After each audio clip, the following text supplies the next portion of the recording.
Hello students, बच्चों अपने last class में गर्भ रक्ताणुपूरकता और आरएच कारक के बारे में पढ़ा था। हमने ये देखा था जब आरएच नेगेटिव माता के दूसरा शिशु आरएच पॉजिटिव हो तब बच्चे को हिपेटाइटिस हो जाता है, वो बहुत कमजोर होता है। उस प्रक्रिया में उपचार हेतु रक्तदान किया जाता है। रक्तदान में क्या होता है, बच्चे का सारा रुधिर निकालकर उसे दूसरा रुधिर चढ़ाया जाता है। ये प्रक्रिया रक्तदान कहलाती है। आज हम रक्तदान के बारे में पढ़ेंगे कि रक्तदान क्या है। आज का हमारा टॉपिक क्या है? रक्तदान। बच्चों, रक्तदान और रक्तदान में अंतर होता है। आपने रक्तदान तो कई बार पढ़ा होगा। जब हम ब्लड का दान करते हैं, अपने कुछ रुधिर का भाग को दान देते हैं, ब्लड डोनेट किया जाता है, उसे रक्तदान कहते हैं। लेकिन रक्तदान अलग है। बच्चों, रक्तदान क्या होता है? जब किसी एक व्यक्ति के द्वारा किसी दूसरे व्यक्ति के परिसंचरण तंत्र में जब किसी एक व्यक्ति के द्वारा दूसरे व्यक्ति के परिसंचरण तंत्र में रक्त और रक्त संबंधित जैसे प्लाज्मा, प्लेटलेट्स, बिंबाणु आदि का स्थानांतरण किया जाता है, ट्रांसफर किया जाता है, उसे रक्तदान कहते हैं। क्या है रक्तदान? जब किसी एक व्यक्ति के द्वारा दूसरे व्यक्ति को रक्त और या फिर रक्त संबंधित जैसे प्लाज्मा, प्लेटलेट्स, बिंबाणु कणिकाएं, इनका स्थानांतरण इनको दिया जाता है, इसे ही रक्तदान कहते हैं। तो आज हम क्या पढ़ने वाले हैं? रक्तदान। बच्चों, रक्तदान सबसे पहले 15 जून 1667 में किया गया था। सर्वप्रथम रक्तदान कब किया गया था? 15 जून 1667 में। किसके द्वारा? डॉक्टर, जो ये डॉक्टर कहाँ के थे? फ्रांस के डॉक्टर जीन बैप्टिस्ट डेनिस के द्वारा किया गया था। सर्वप्रथम रक्तदान 15 जून 1667 को फ्रांस के डॉक्टर जीन बैप्टिस्ट डेनिस के द्वारा किया गया था। इन्होंने 15 साल के बालक को किसका रुधिर चढ़ाया था? भेड़ का रक्त चढ़ाया था। कई बार पूछा जाता है, ध्यान दे लेना। सर्वप्रथम रक्तदान 15 जून 1667 को फ्रांस के डॉक्टर जीन बैप्टिस्ट डेनिस के द्वारा 15 साल के बालक को भेड़ का रक्त चढ़ाया गया था। 15 साल का बालक था, उसको किसका रक्त चढ़ाया गया था? भेड़ का रुधिर चढ़ाया गया था। किसके द्वारा? डॉक्टर जीन बैप्टिस्ट डेनिस के द्वारा। कहाँ के थे ये? फ्रांस के। कब? 15 जून 1667 को। ठीक है, ये पूछा जाता है। लेकिन इसके 10 साल के बाद ही सरकार के द्वारा पशुओं के द्वारा से रक्तदान की जो प्रक्रिया उसको रोक दी गई थी।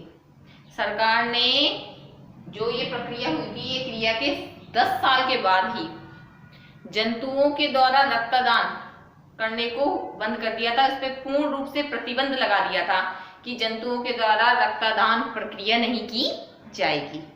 लेकिन ध्यान रखना, सर्वप्रथम 15 जून 1667 में फ्रांस के डॉक्टर जीन बैप्टिस्ट डेनिस के द्वारा 15 साल के बालक को भेड़ का ब्लड चढ़ाया गया था, रक्त चढ़ाया गया था। ठीक है, ये तो हमने रक्तदान की परिभाषा और ये जाना कि सबसे पहले रक्तदान किसने किया, किसके द्वारा किया गया। ठीक है, अब बच्चों हम रक्तदान की प्रक्रिया, पहले तो हम समझते हैं रक्तदान की जरूरत क्यों पड़ती है, आवश्यकता कि रक्तदान की आवश्यकता क्यों पड़ती है, भाई क्या जरूरत पड़ती है रक्तदान की? हमने रक्तदान तो समझ लिया, ये समझ लिया कब किया गया था। अब रक्तदान की जरूरत क्यों पड़ती है बच्चों? रक्तदान की जरूरत पड़ती है जब शरीर में रक्त की कमी हो जाए, जैसे कि रक्तहीनता, हमारे शरीर में क्या हो जाए, रक्त की कमी आ जाए, तब कोई भी बीमारी से कैसे भी, या फिर जब हमें कोई चोट लग जाए, कई बार एक्सीडेंट हो जाता है, चोट लग जाती है, तब भी तो हमारे शरीर में रक्त की कमी आ जाती है ना। तीसरी शल्य चिकित्सा, शल्य क्रिया होती है, जो भी ऑपरेशन वगैरह होते हैं, ऑपरेशन के द्वारा भी क्या होता है, हमारे शरीर से ब्लड निकलता है तो रक्त की कमी आ जाती है, तब भी रक्त चढ़ाना पड़ता है, ठीक है। चौथा, अपन ने रक्ताणु को रक्ता में पढ़ा था, गर्भ रक्ताणु को रक्ता में कौन से रोग में, हिपेटाइटिस, हिपेटाइटिस रोग में, ठीक है, हिपेटाइटिस रोग में भी। पांचवा, जब शरीर में प्लेटलेट्स कम बने, मैंने बताया था ना तुम्हें, जब शरीर में प्लेटलेट्स कम बनती हैं तो किसी व्यक्ति के जिसके शरीर में प्लेटलेट्स कम बन रही है उसे चोट लग जाती है तो उसका रुधिर निकलता ही रहता है, शरीर में रुधिर का रोकने के लिए थक्का नहीं बनता, जिसके कारण भी ब्लड की कमी हो जाती है। तो बिम्बाणु की अल्पता, कमी से, ठीक है, जब रक्त की कमी हो जाए, चोट लग जाए, ऑपरेशन हो जाए, हिपेटाइटिस के रोग में या बिम्बाणु की अल्पता में, जो बिम्बाणु की हमारे शरीर में कमी आ जाती है या बिम्बाणु कणिकाएं कम बनती है, इन सब केस में, इन सब क्रिया में क्या किया जाता है, हमें रक्तदान कराए, जो प्रक्रिया है वो की जाती है, रक्त की जरूरत पड़ती है, रक्तदान की जरूरत पड़ती है, ठीक है। हमने रक्तदान को पढ़ा, इसकी आवश्यकता पड़ी। बच्चों हम पढ़ते हैं अब इसकी प्रक्रिया, रक्तदान की प्रक्रिया है ना, उसे पढ़ते हैं कि रक्तदान की प्रक्रिया क्या है। बच्चों हम पढ़ रहे हैं रक्तदान, और रक्तदान में हम पढ़ रहे हैं रक्तदान की प्रक्रिया। रक्तदान की प्रक्रिया दो प्रकार की होती है। कितने प्रकार की होती है बच्चों? दो प्रकार की। पहली होती है संग्रहण और दूसरी होती है आधान। हम रक्तदान हमने पढ़ा, आवश्यकता पढ़ी, अब प्रक्रिया पढ़ रहे हैं। प्रक्रिया में पहला है संग्रहण। बच्चों संग्रहण क्या है? संग्रहण में देखते हैं, हमें रक्तदान करवाना है। रक्तदान की प्रक्रिया में क्या होता है, दाता के द्वारा रुधिर या रुधिर संबंधित जैसे प्लेटलेट्स, प्लाज्मा, ठीक है, ये पदार्थ दिए जाते हैं, तो उसे देखते हैं। सबसे पहले संग्रहण में क्या होता है, जो दाता होता है जिसके द्वारा रुधिर या रुधिर संबंधित पदार्थ हैं ये दिए जा रहे हैं, तो उसका, उस दाता का रक्त समूह है, ब्लड ग्रुप है, उसे देखते हैं कि भाई उसका रक्त समूह कौन सा है। संग्रहण में क्या होता है कि जो दाता होता है उसका रक्त समूह चेक किया जाता है, पहले उसका रक्त समूह कौन सा है, फिर उसमें RH कारक कौन सा है, पॉजिटिव है, नेगेटिव है, ठीक है। संग्रहण में दाता का पहले रक्त समूह देखा जाता है, फिर उसमें RH कारक, फिर देखा जाता है कहीं दाता को कोई रोग तो नहीं है, उसके ब्लड में रोग की जांच की जाती है। मान लीजिए उसे हिपेटाइटिस या एड्स वगैरह ऐसा कोई रोग तो नहीं है, जिससे क्या हो सकता है, जिसे दे रहे हैं उसमें भी ये रोग हो सकता है, इसलिए पहले ब्लड की जांच कर ली जाती है। उसके बाद बच्चों क्या किया जाता है, मान लीजिए दाता का ब्लड ग्रुप देख लिया, उसका RH कारक देख लिया, उसके ब्लड को चेक कर लिया, उसके बाद अब उसके ब्लड को हमने ले लिया, लेकिन उसके ब्लड को सावधानी से सुरक्षित रखे कैसे, तो जो ब्लड होता है उसे निर्जमीकृत थैली में रखा जाता है। ये बच्चों एक ऐसी थैली होती है, एक ऐसे रासायनिक पदार्थ से बनी थैली होती है जिसमें जीवाणु, विषाणु, बाहरी रोगाणु प्रवेश नहीं करते हैं और ब्लड को दूषित, खराब नहीं करते हैं, ठीक है। तो हम जो दाता के द्वारा ब्लड होता है उसे लेने के बाद उसे निर्जमीकृत थैली में रखा जाता है, जैसे क्या हो, ब्लड में जीवाणु, विषाणु प्रवेश ना करे, ठीक है। इसके बाद उस थैली में रखने के बाद उसे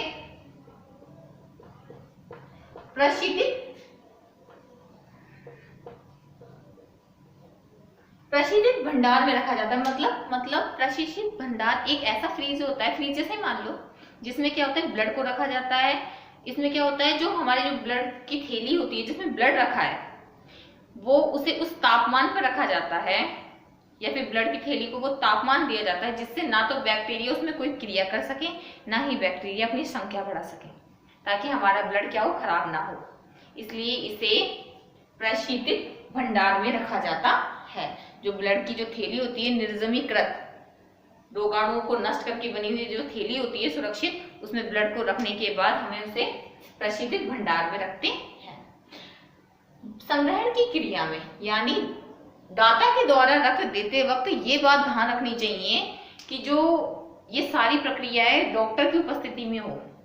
कई बार क्या होता है, देने वाले को कई सारी कुछ लक्षण जैसे कमजोरी, बुखार ये होने लगते हैं, ये क्रिया होने लगती है, तो डॉक्टर उस स्थिति में उसके अकॉर्डिंग दवाई दे देता है। तो ये सारी क्रिया डॉक्टर की उपस्थिति में ही होनी चाहिए। हमारे शरीर में बच्चों 3-4 दिन में यदि हम प्लाज्मा देते हैं ना, तो 3-4 दिन में प्लाज्मा का निर्माण हमारे ब्लड में हो जाता है। ठीक है। और एक बात और, रक्तदान और रक्तदान दोनों ही बहुत अच्छी क्रिया है। रक्तदान और रक्तदान इसे करना चाहिए, हर व्यक्ति को देना चाहिए, क्योंकि हमारे शरीर में इसका निर्माण दोबारा आराम से आसानी से हो जाता है और इससे कोई भी शरीर में नुकसान नहीं होता। ठीक है। हमने रक्तदान में संग्रहण पढ़ा। संग्रहण में दाता का ब्लड ग्रुप चेक करते हैं, RH कारक चेक करते हैं। ठीक है। रोग, उसके ब्लड में कोई रोग तो नहीं है वो देखते हैं, और उसे क्या करते हैं, प्रशीतित जो ब्लड होता है उसे निर्जमीकृत थैली में रखने के बाद प्रशीतित भंडार में रखा जाता है। ये तो हमने संग्रहण में पढ़ा। अब पढ़ते हैं आधान। चढ़ाते वक्त रोगी में क्या क्या बातें ध्यान दी जाती है वो। आधान की प्रक्रिया में बेटा अपने रोग जो दाता है उसके द्वारा ब्लड तो ले लिया, लेकिन चढ़ाते वक्त क्या सावधानी रखी जाए। सबसे पहले चढ़ाते वक्त भी रोगी का है जो रक्त समूह चेक किया जाए कि उसका रक्त समूह क्या है। दूसरा, उसमें भी RH कारक चेक किए जाए, क्योंकि आपने पढ़ लिया है कि रक्त समूह या RH कारक चेंज होने पर क्या होता है। फिर रोगी के में कोई रोग तो नहीं है, रोग की जांच। इसके बाद बच्चों हमने जो प्रशीतित भंडार में जो ब्लड रखा था, यदि हम उसको काम में ले रहे हैं तो उसे उस भंडार से 30 मिनट पहले निकाला जाता है। ब्लड होता है उसे प्रशीतित भंडार से 30 मिनट पहले निकाला जाता है व्यक्ति को चढ़ाने से। यदि हम किसी रोगी को ब्लड बैंक से लेकर ब्लड चढ़ा रहे हैं तो उसे 30 मिनट पहले निकाला जाता है। ठीक है। इसके अलावा जो आधान रोगी को ब्लड चढ़ाया जाता है वो सीधे नहीं चढ़ाया जाता, नसों में यानी सिराओं के द्वारा चढ़ाया जाता है। आपने देखा होगा डॉक्टर जो रुधिर चढ़ाते हैं वो कैसे चढ़ाते हैं, सिराओं के द्वारा। तो रुधिर कैसे चढ़ाया जाता है, सिराओं के द्वारा। ठीक है। इसके अलावा कई बार क्या होता है, कई व्यक्तियों में रुधिर चढ़ते वक्त कई सारी प्रक्रियाएं होती है, जैसे ठंड लगती है, बुखार हो जाता है, या फिर सुई की वजह से, इंजेक्शन की वजह से वहां पर कोई एलर्जी हो जाती है। उस स्थिति में डॉक्टर के द्वारा उस लक्षण संबंधित उसे दवाई दे दी जाती है। ठीक है। इसलिए ये सारी प्रक्रिया को डॉक्टर की उपस्थिति में ही करना चाहिए।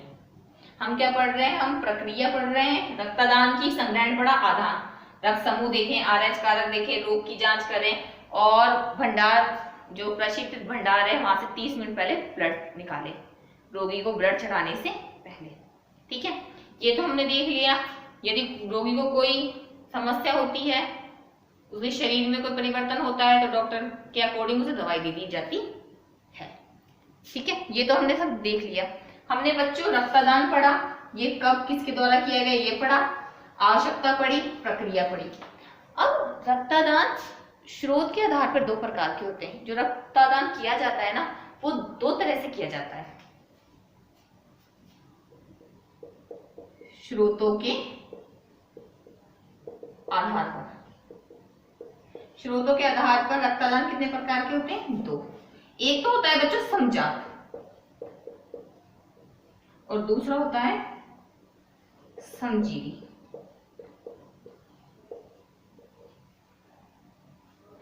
बच्चों समजात क्या होता है? जब एक व्यक्ति को रुधिर की जरूरत है और दूसरे व्यक्ति के द्वारा उसी के रक्त समूह का रुधिर चढ़ाया जाता है, उस प्रक्रिया को समजात कहते हैं। मतलब जैसे कि मान लो मुझे रुधिर की जरूरत है और मेरा जो ब्लड ग्रुप है उसी ग्रुप का मैंने किसी दूसरे अन्य व्यक्ति से रुधिर ले लिया, ठीक है, मेरे ही ग्रुप का, तो उस प्रक्रिया को बोलते हैं समजात। लेकिन मान लीजिए मेरा जो रक्त समूह है वो मैंने मेरे ही ब्लड लिया, मान लीजिए मुझे कभी ब्लड की जरूरत पड़ी और मैंने मेरा ही ब्लड लिया, उसे बोलते हैं समजीवी। जैसे बच्चों जो लोग रक्तदान करते हैं ना, रक्तदान करते वक्त उन्हें एक कार्ड दिया जाता है। इस कार्ड के द्वारा कभी भी हमें जब रक्त की जरूरत पड़ती है तब हम आसानी से रक्त प्राप्त कर सकते हैं। हमारे ग्रुप का भी, मान लीजिए हमारा जो रक्त समूह है वो भी, या फिर हम हमारा ही रुधिर भी ले सकते हैं। मान लो कि हम जब रुधिर देते हैं, डोनेट करते हैं, तो हमें एक कार्ड दिया जाता है। इस कार्ड के द्वारा जब हमें रुधिर की जरूरत पड़ती है ना, तब हम आसानी से रुधिर प्राप्त कर सकते हैं।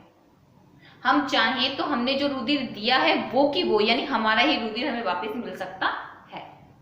तो समजीवी प्रक्रिया वही है, जब मान लो किसी ने ब्लड बैंक में रुधिर जमा करवाया और उससे जरूरत पड़ी रुधिर की, तो उसने अपना ही रुधिर ब्लड बैंक से वापस ले लिया, तो उस प्रक्रिया को क्या कहते हैं? समजीवी प्रक्रिया, यानी समजीवी। ठीक है, समजीवी रक्तदान कहलाता है। और समजात में क्या होता है? मान लीजिए किसी को रक्त की जरूरत पड़ी और उसने अपने ही ग्रुप का, अपने ही जो रुधिर है वैसे ही सेम रुधिर, रक्त समूह का रुधिर किसी दूसरे व्यक्ति से लिया, किसी अन्य व्यक्ति से लिया, उसे तो बोलते हैं समजात। और समजीवी में क्या होता है? मान लीजिए किसी रुधिर की जरूरत पड़ी और उसने क्या किया, उसने अपना ही रुधिर जो उसने ब्लड बैंक में जमा करवाया था उसे वापस लिया, ठीक है, उसे बोलते हैं समजीवी। समजीवी में स्वयं का रुधिर वापस चढ़ाया जाता है, ठीक है, स्वयं का रुधिर जो आपने दान कर रखा है उसे वापस लेकर बॉडी में चढ़ाया जाता है। और समजात में हमें हमारे ग्रुप का दूसरे व्यक्ति का रुधिर चढ़ाया जाता है। ये तो क्या है? स्रोत के आधार पर हमें जो रुधिर दिया जाता है उसके आधार पर दो प्रकार के होते हैं बच्चों, ठीक है बच्चों। अब नेक्स्ट पढ़ते हैं सावधानियां। हमने रक्तदान पढ़ा, आवश्यकता पढ़ी, प्रक्रिया पढ़ी, स्रोत पढ़े, अब है सावधानियां कि रक्तदान करते वक्त, जो रक्तदान है उसे करते वक्त सावधानियां, क्या क्या सावधानियां बहुत जरूरी हैं।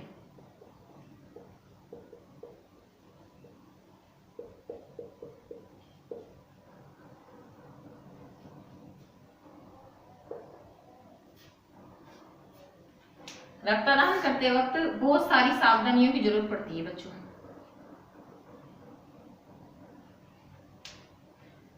सबसे पहले, क्योंकि एक व्यक्ति के द्वारा रुधिर लेकर दूसरे व्यक्ति को चढ़ा रहे हैं, तो उस केस में बहुत सारी, उस कंडीशन में बहुत सारी सावधानी रखने की जरूरत पड़ती है।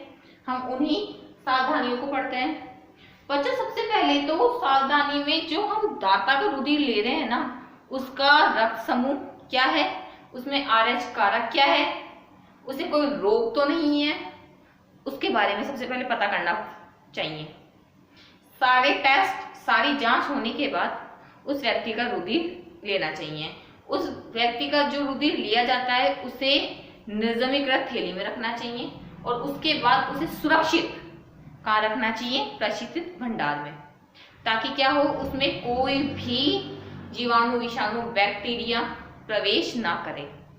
तो मतलब हमें देते, जो दाता के द्वारा रुधिर दिया जाता है उसे सावधानी के साथ लेने के बाद उसे इस तरह से उस जगह पर संग्रह करना चाहिए, वहां इकट्ठा करना चाहिए या फिर वहां रखना चाहिए जहां पर ब्लड खराब ना हो, उसमें कोई बैक्टीरिया प्रवेश ना करे, ठीक है। पहली बात तो ये। दूसरी बात, रक्त चढ़ाते वक्त डॉक्टर के सामने ही ये पूरी, यानी रक्तदान की प्रक्रिया है वो डॉक्टर की उपस्थिति में होनी चाहिए, ठीक है। रक्त को खुले में नहीं रखना चाहिए कभी भी, उसमें जीवाणु विषाणु प्रवेश कर जाते हैं, तो क्या होता है, उसे खुले में कभी नहीं रखना चाहिए। रक्त देते और लेते वक्त, दोनों वक्त ही पूरी सावधानी, पूरी सफाई, पूरी सुरक्षा रखनी चाहिए, नहीं तो उससे बहुत सारे रोग हो सकते हैं और मृत्यु तक हो सकती है। तो रक्तदान में सावधानी आपको पता चल गया। देने और लेने वाले का ब्लड ग्रुप चेक करना, ब्लड को सही जगह पे रखना, सफाई में रखना, खुले में ना रखना, ये सारी सावधानियां रक्तदान में ध्यान रखनी चाहिए। अब बच्चों, अब हम पढ़ते हैं असावधानी।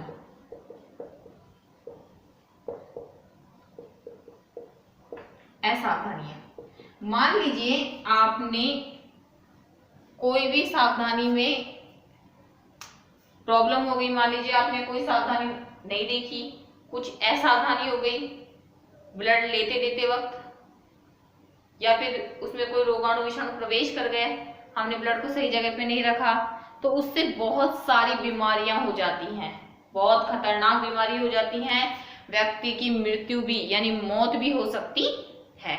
तो असावधानी के कारण बच्चों बहुत सारी बीमारियां होती है, जैसे कि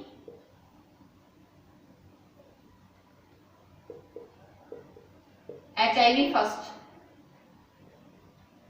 HIV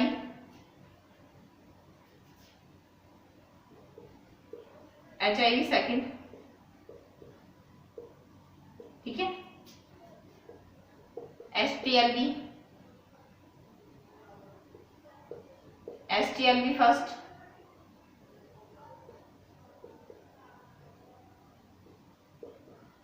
ये रोगाणु विषाणु प्रवेश कर सकते हैं, रोग उत्पन्न कर सकते हैं, जैसे कि HIV first, HIV second, STLV first, STLV second, ये क्या है, ये कई सारी बीमारियां हो सकती हैं हमारे शरीर में।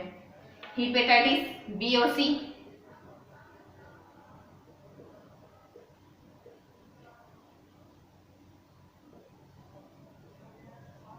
हेपेटाइटिस B और C, और भी कई बीमारियां हो सकती हैं असावधानी के कारण, ठीक है, आपकी बुक में ही दे रखा है, HIV फर्स्ट, सेकंड, STLV, ये सारी बीमारियां हो सकती हैं रक्तदान में असावधानी के कारण।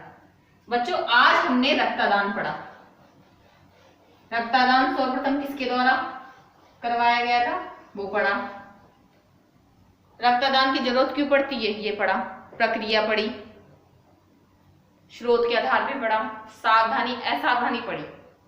आज हमने रक्तदान के बारे में पूर्ण जानकारी कर ली। कल हम अंगदान, इसके साथ साथ जो रुधिर का आनुवांशिक महत्व है उसके बारे में जानेंगे। ठीक है बच्चों, आज की क्लास में इतना ही।